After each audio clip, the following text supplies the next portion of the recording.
la ministre. Monsieur le rapporteur Touré pour la commission des lois.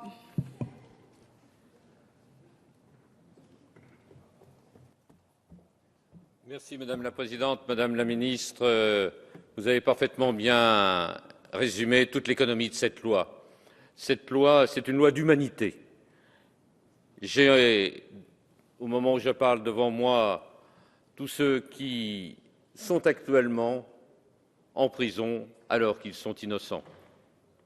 J'ai également devant moi tous ceux qui n'ont pas pu, à un moment donné de leur vie, obtenir la révision d'une décision alors même qu'il y avait d'évidence tout un certain nombre d'éléments permettant de le faire. J'ai devant moi Seznec, j'ai devant moi un peu plus loin Dreyfus, j'ai devant moi ceux qui y sont arrivés et ceux qui n'y sont pas arrivés. Or, il n'y avait pas de possibilité d'obtenir normalement une révision d'une décision pénale, tant dans un premier temps, la justice était persuadée d'être infaillible. Déjà, un Français ne se trompe jamais, un magistrat français encore un peu moins.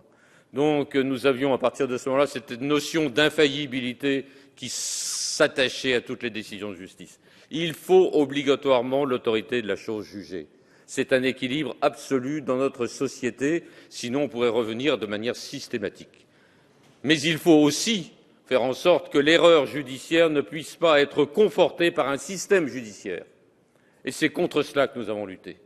Je voudrais dire que nous avons essayé de le faire de manière exemplaire, avec l'appui de la Commission des lois, l'appui de ses administrateurs et l'appui du président de la Commission des lois, que je tiens à remercier. Avec Georges Fenech, nous avons passé beaucoup de temps à entendre, écouter et à forger cette proposition de loi sur laquelle il avait déjà réfléchi, et je l'en remercie. C'est une majorité d'idées que nous avons réussi à faire passer. Cette majorité d'idées, elle s'est transformée en unanimité. Et j'en suis particulièrement fier. Je voudrais terminer en disant que nous avons décidé d'adopter de manière conforme le vote du Sénat. Et je tiens à préciser, pour que les choses soient claires au journal officiel, que nous avons hésité en ce qui concerne le problème de la qualification du doute. Nous avons écouté un certain nombre de magistrats qui nous disent, quand pour nous on parle de doute, c'est un doute sérieux. Non. Ce n'est pas un doute sérieux, c'est le moindre doute. Il n'est pas concevable que lorsqu'il existe un doute, on puisse laisser quelqu'un en prison sans qu'il sache cause puisse être réexaminé. Et je veux absolument que ceux qui nous liront le sachent. C'est ça la volonté du législateur. J'ai entendu nos amis sénateurs dire il ne faut pas donner de qualificatifs, parce que plus vous donnez des qualificatifs, moins vous êtes juridique. Et à partir de ce moment-là, il y a l'indivisibilité. Il y a doute ou il n'y a pas doute. Et s'il y a le moindre doute, il y a doute.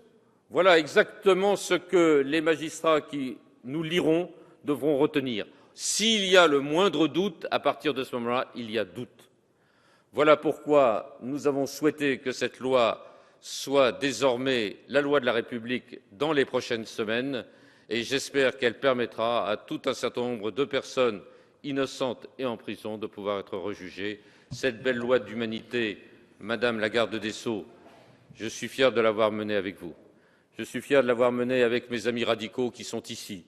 C'est une loi qui nous tenait particulièrement à cœur, Roger Gérard Schwarzenberg et mes amis radicaux. Vous savez à quel point nous sommes des humanistes, et si une loi est véritablement humaniste, eh bien c'est bien celle-ci. Je vous remercie. Merci.